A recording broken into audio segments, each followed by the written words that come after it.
गणेशाय नमः सस्नेह निमंत्रण शुभविवाह पेगड्याल जोगीपेटकर चिरंजीव विजय श्री विठ्ठल अभाजी पेगड्याल यांचे कनिष्ठ सुपुत्र चिरंजीवी सौभाग्यकांक्षिणी आरती कै अशोक तिप्पण्णा जोगीपेटकर यांची तृतीय सुकन्या प्रधानम साखरपुडा बुधवार दिनांक 12/2/2025 रोजी सायंकाळी 5 वाजता गुरुवार पेठ शंकरलिंग मंदिराच्या पाठीमागे सोलापूर।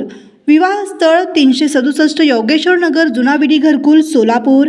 विवाह मुहूर्त गुरुवार दिनांक 13/2/2025 रोजी सकाळी 11:18